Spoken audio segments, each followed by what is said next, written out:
কুমিল্লার ১৪ গ্রামের পর দাউদকান্দি জনসভায় যোগ দেবেন জামায়াত আমির। এ বিষয়ে বিস্তারিত জানাতে যুক্ত হচ্ছেন মুহাজির হক।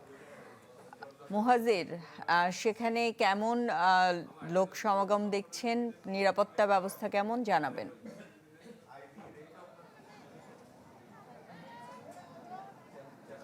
আসলে কুমিল্লার ১৪ গ্রামের জনসভার পর নিমসরা এবং দাউদকান্দি কুমিল্লার এই দুই উপজেলায় খুবই সংক্ষিপ্তভাবে আমিরে জামাত তিনি অবস্থান করেন এবং আমি এখন এই মুহূর্তে দাউদকান্দিতে আছি। কিছুক্ষণ আগেই তিনি তার যে সংক্ষিপ্ত বক্তব্য সেই সংক্ষিপ্ত বক্তব্য শেষ করে তিনি ঢাকার উদ্দেশ্যে রওনা দিয়েছেন এবং আমরা যেমনটা বলছিলাম যে মূলত কুমিল্লার ১৪ গ্রামে তিনি যে কথাগুলো বলেছেন এবং বিশেষ করে তার চট্টগ্রামের যে বিভাগীয় যে সফর, এই সফরে তিনি মূলত এই তার বক্তব্যে বেশ কিছু বিষয় আসলে তুলে ধরছেন, যার মধ্যে হচ্ছে নারীদের অগ্রাধিকার দেয়া এবং নির্বাচনে গণভোটের পক্ষে হ্যার পক্ষে ক্যাম্পেইন করা, এসব কিছুকেই দেখছি আমরা জামাতের আমির তিনি বারংবার প্রত্যেকটা জনসভায় গিয়ে এই কয়েকটি বিষয়ের উপর তিনি জোর দিচ্ছেন এবং বিশেষ করে তিনি বারবার বলছিলেন যে তিনি ১৮ কোটি মানুষের উপর যে জুলুম হয়েছে সেই জুলুমের রাজনীতি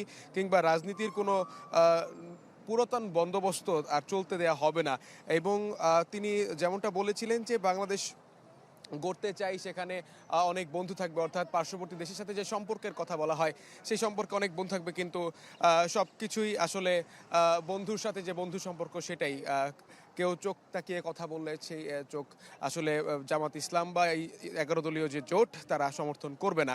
এবং একই সাথে এই জামাত ইসলামীর আজকের এই ১১ দলীয় জোটের যে জনসভা ছিল, বিশেষ করে ১৪ গ্রামে আমরা যেমনটা দেখেছিলাম, সেখানে নাহিদ ইসলাম, মামুনুল হক তারা এসেছিলেন এবং ব্যাপক জনসমাগম ছিল। দাউদকান্দি এবং নিমসরা এই দুটোতে একেবারে সংক্ষিপ্ত সময় তিনি ছিলেন।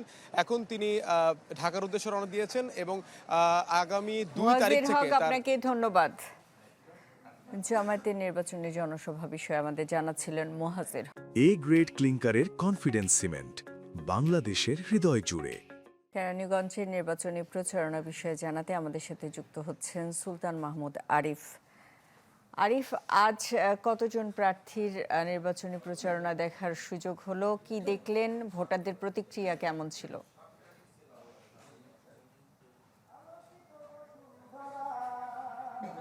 সুস্মিতা, সকাল থেকে রাজধানী ঢাকার যতগুলো আসন রয়েছে প্রায় অনেকগুলো আসনে আমাদের যাওয়া হয়েছে। যেহেতু নির্বাচনের বাকি আর অল্প কয়েকদিন, প্রার্থীদের যে প্রচারণা তোড়জোড় সেটি কিন্তু চলছে। এই মুহূর্তে আমি রয়েছি কেরানীগঞ্জের অর্থাৎ শাক্তা সরকারি উচ্চ বিদ্যালয় খেলার মাঠে।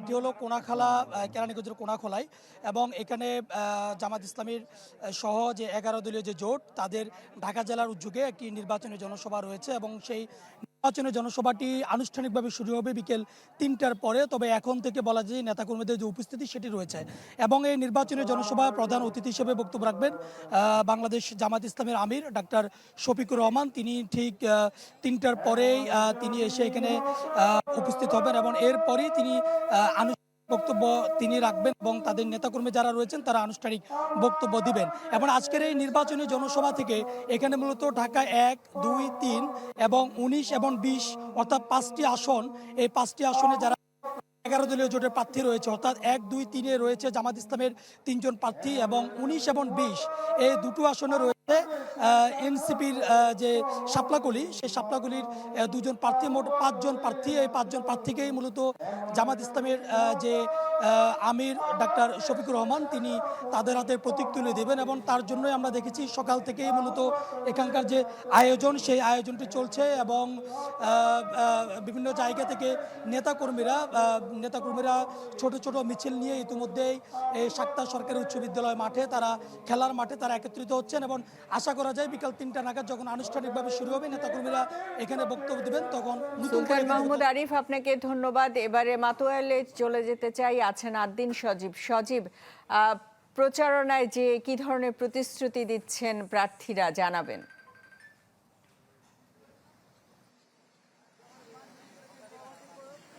প্রতিশ্রুতি অনেক, সবারই প্রতিশ্রুতি অনেক। এই আসনে আপনি জানেন যে সবচেয়ে বেশি লড়াইটা হচ্ছে বিএনপির নবীউল্লাহ নবী এবং জামাতের প্রার্থী কামাল হোসেনের সঙ্গে। এবং আমরা দেখতে পাচ্ছি যে এই মুহূর্তে আমি যে রোডটিতে রয়েছি এটি মাদ্রাসা রোড বলে, ডেমরা মাতুয়াইলের মাদ্রাসা রোড, এবং এই রোডটাতে আপনি দেখতে পাচ্ছেন যে হাঁটু সমান পানি উঠে গেছে এবং এই রোডে যে গাড়ি বা যেসব যানবাহন চলাচল করছে যাওয়ার উপায় নেই। এবং মানুষের এখন মানে যে সময়টাতে বর্ষা নয় এমনিতেই স্বাভাবিক সময়, সেই সময়টাতেই এই পথ দিয়ে এভাবে কষ্ট করে মানুষকে দুর্ভোগ পোহাতে হয়, অর্থাৎ জলাবদ্ধতা এবং গ্যাস সংকট।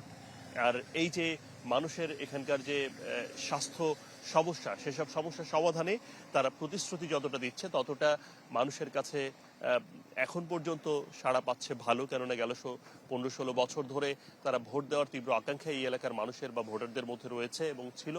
সেই সব বিবেচনায় এখানে প্রায় 4 লক্ষ ভোটার রয়েছে এবং তারা ভোট দিতে চান। এখানে নারী ভোটারদের সংখ্যাও পুরুষদের চেয়ে অল্প সামান্য কম। এখানে যারা প্রার্থীরা রয়েছেন তারা প্রতিশ্রুতি যেমন দিচ্ছেন, তার পাশাপাশি বলছেন যে এবারে সুষ্ঠু নির্বাচনের পরিবেশ ঠিক রাখার জন্য তারা প্রার্থীরাই অঙ্গীকারবদ্ধ এবং তাদের জায়গা থেকে সর্বোচ্চ চেষ্টা করছে। সুস্মিতা। আদিন সজীব, আপনাকে ধন্যবাদ।